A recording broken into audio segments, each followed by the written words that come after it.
Happy Friday, you all! So in the Roars residence or on a Friday night at my place, I typically will have wine or some kind of cocktail.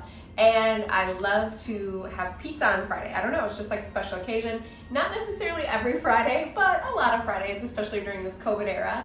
All right, so before I leave, my goal was to share design and remodel tips and tricks that I used when remodeling this awesome condo. So most of you know in 2017 I bought it. It was 80s retro, so it just needed a lot of TLC. One of the things that I fell in love with this, of course besides the view, you hear me talk about that all the time, was the parquet floors. I love the parquet floors.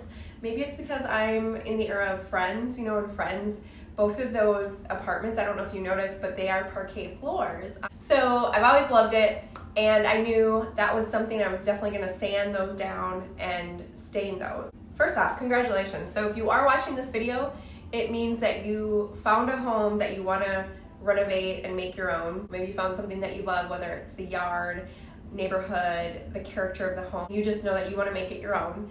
That's awesome, so congrats. Maybe you already in a home that you love, and instead of moving on to something new, you want to renovate it and update it, so congrats, that's another big decision. Or third, maybe you are one that wants to do a new build, which is what I'm doing next, and you have the opportunity to pick whatever you want. I would say if you're going to a new build, you are going to have a great team that will probably help you pick the different combinations for countertops and cabinetry and flooring and all that good stuff. You'll have someone, a design center, that will support you, which is great. If you're doing it on your own, you have your home and you're gonna renovate and remodel, you can choose to be your own contractor, which is what I started with this condo. I'll tell you the pros and the cons to that. Or you might decide to get a contractor, which I highly recommend if you have the budget for it. So that brings me to the first part, and the first task for you is to decide your budget. I know for me, when I looked at this condo, I thought, all right, I need to change everything. I don't like really anything. I like the parquet, but not even the color. It had popcorn ceilings. It had terrible paint. The baseboards were like a rubber fake. They weren't even wood. So I knew I had a big investment in this condo when I bought it. I think that's your number one. Start with your budget. What do you want to do? Prioritize, and then kind of go from there. So once you've established your budget, and if you want, please comment, message below if you want more details on those specifics. Like, we can actually do a whole video on budgeting for sure. So, and speaking of budgeting, I mentioned if you get a contractor, it's a lot more, but oh my goodness, it is so worth every penny. Because like I said, I started with my first task. Definitely if you're doing popcorn ceilings, that's your first task to get that done, because you don't want to deal with the mess. It's a hot mess. Luckily I was not living here, but yeah, so I did the ceilings on my own, hired a painter, and I found someone to do the floors with just the carpet in the back rooms. My goal was to get those back rooms done so I could live there on the weekends. I lived in Boston at the time and was flying back and forth. So my goal was to get those back rooms done so it was livable, and then do the kitchen. As soon as I did those three tasks, the ceilings, paint, and flooring, I was like, this is a lot of work. So luckily I have a dear friend from high school, and he has a company, Our House Design Build, and it is amazing. So I reached out to him because I trust him and I know that he would give a fair price point. And I also looked into Lowe's. And so the beautiful thing is I knew I wanted to do a whole kitchen remodel, and I needed that help. I actually had demo too, because I'll put some pictures, but there's two big walls that were here and it was very closed off. So I kind of priced out Lowe's and I priced out my friend, and then I just felt better going with him because I just knew that I trusted him and felt really good about it. I didn't even mind spending a bit more. Both of them came out to do the measurement, and I ended up, because I was further along with Lowe's before I decided to stick with him, and I'm like, this contracting thing is too much for me. I ended up having them do a lot of the measurements, and I went with their cabinetry. So one thing for me, this I knew wouldn't be my forever home. I was okay going without custom cabinets. Moving forward, I don't think I would ever not invest in custom cabinets. So that's another thing. If you can afford to do custom, hands down, do custom. All right, so we've talked about budget. One of the other biggest tips I can give you is really figure out your style. Know that your style can be truly authentically you. If it's just you, it's easy, because of course I don't have a hubby, so I can kind of pick whatever I want. I don't have to make any compromises. But if it is you and your spouse or you and your significant other, of course you're going to want to come together with your styles. Really 6 main styles. I would say you can already probably tell with mine that I'm definitely a rustic / modern and a bit of a boho style. Boho is that bohemian. You're probably seeing that more and more. It's a bit more eclectic. And then modern is more of those clean lines. And then rustic, I think what makes mine rustic is, well, you can consider this rustic, modern, boho. I love this backsplash because it's got such a combination of everything. The point is really when you're figuring out your style, know that you can mix and match all the time. It doesn't have to be one specific style. The main styles would be your rustic, modern, boho, farmhouse, traditional, and industrial. I would say the least one that you'll see with me is probably industrial. Industrial has an awesome look too. There's a lot of things that I'll pull in to be industrial. These ceilings actually are concrete underneath, and I was trying to expose them to kind of give it that industrial feel as well. So again, I love to mix and match, and you can do that. Look at some ideas, create a vision board. I think the next step, once you know your styles or what you're a little bit attracted to, basically create that vision board. So I think the easiest thing to start with to put on your vision board is if you're doing a kitchen, for example, start with one of the 2 biggest pieces. And this is just my opinion, but as I'm doing this, I would say if you start with your bigger pieces, like the countertops or cabinetry, you work around the rest. Because all the others, don't let it feel overwhelming. It will feel overwhelming if you're trying to do it all at once. But if you kind of start with the big pieces, you're gonna find that it's really easy to start to put all the pieces of the puzzle together. And by the time you're done, you'll just have this amazing, beautiful space that illuminates your personality. So that is the goal, the end goal, right? The biggest other tip I can give you is to kind of stay in those color families. So there's the warmer colors and then there's the cooler colors. I'm definitely a warm color girl. You'll see that mine is more of the cream, whereas when I say cool, it's a little bit more of the purple hues. I knew that I wanted bright and clean and cheery because I'm not getting full sun all throughout the day. Like if you look, I don't know if it's gonna follow me, probably won't turn all the way around, but I get a lot of, oh, it's gonna follow me for a little bit, yeah.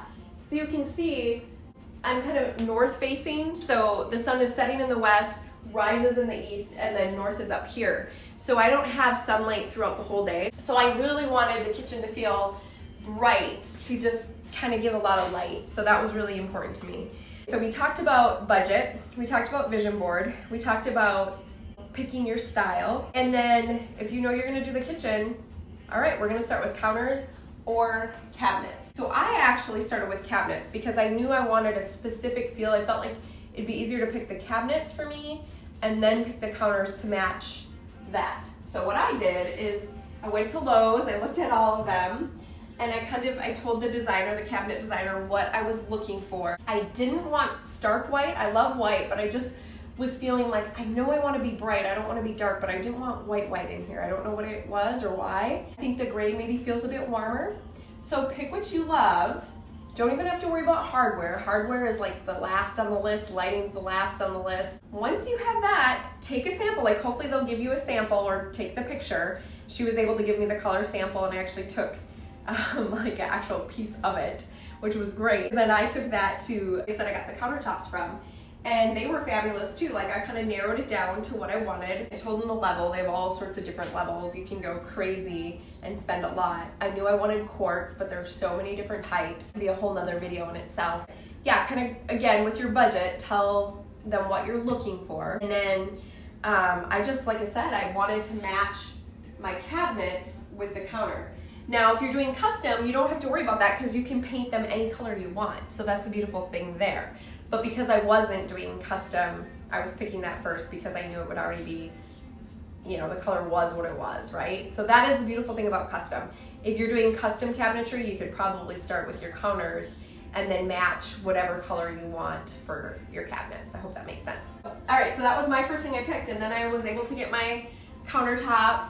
And then from that point on, it was like, all right, I went and took a few different tiles that I love. So then I went to the tile store, and of course you could do this at Lowe's or wherever you want, but I wanted a big selection, so my contractor had mentioned the tile shop.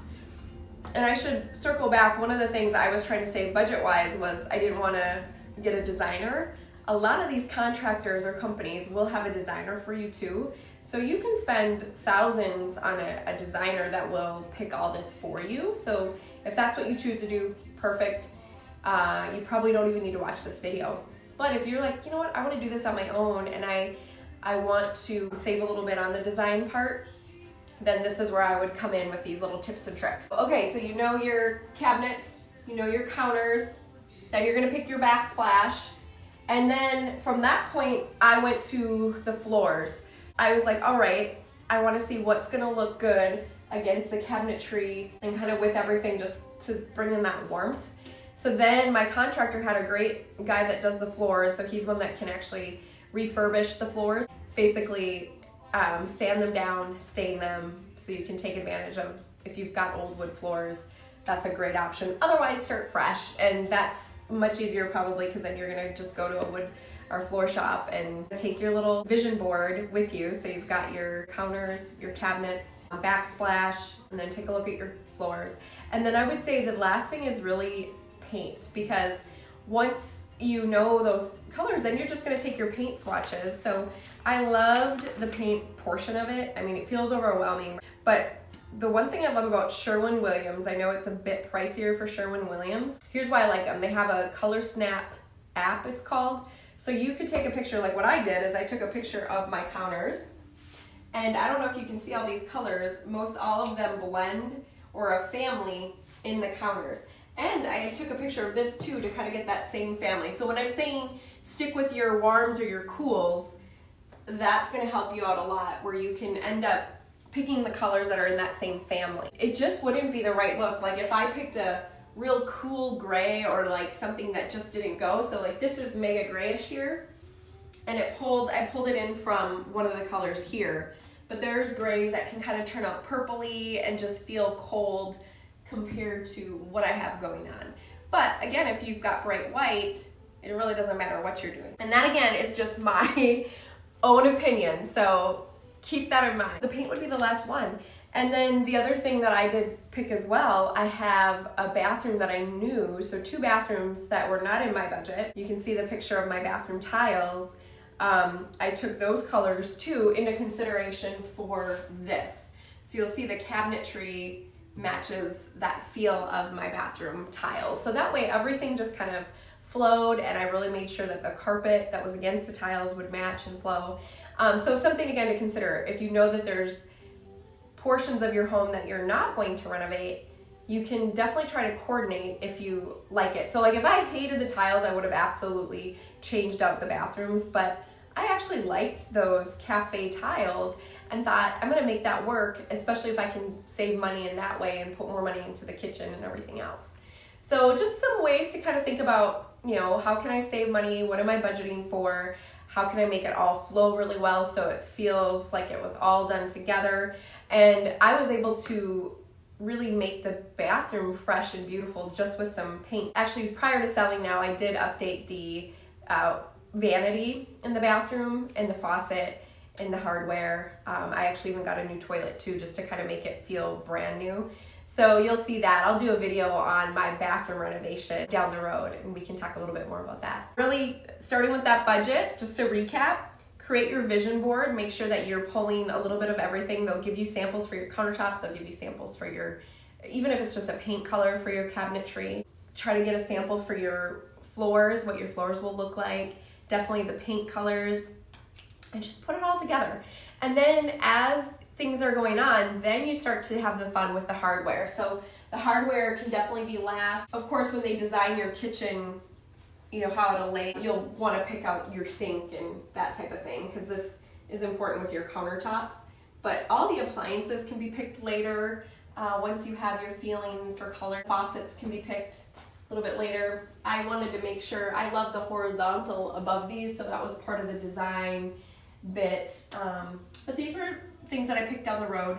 So you don't have to know exactly what you want right away. Just start with those foundational pieces and then build around them. Even the lights, like the lights was one of the last things that I picked, because I thought, all right, once I see how this all looks, kind of want to feel for it. And I definitely was more attracted to a bit of a masculine light because my backsplash was a bit more masculine. This to feel kind of feminine and masculine at the same time, because I thought if I do sell it, I want to attract either buyer. I would say lights can be your last one, and again, that can just tie it all together. You can see I went a little more modern-y / rustic, because I did do a bit of that golden brush color, which I just love. I feel like it feels warm.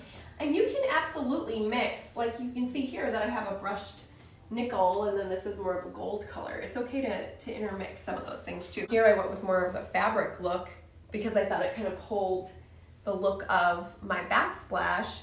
And this is a round light, which is actually my entire condo is round because we're in grain mill elevator. So I have 2 of the silos of these old silo grain mill elevators. So yeah, so you can just find different ways to really tie everything together and make it exactly what you want. That is the fun of it. And don't let it feel daunting, because if you just start with one big piece, then it's much easier to build upon it. So I would say your counter and your cabinetry are kind of like the big puzzle pieces, or the outside of the puzzle, and then just fill everything else in.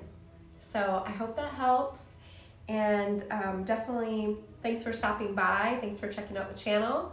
Please like and subscribe, and let me know what you'd like down the road. I will say the next couple videos, I'm going to have some tips and tricks on packing, just because that's what I'll be doing the next 2 weekends.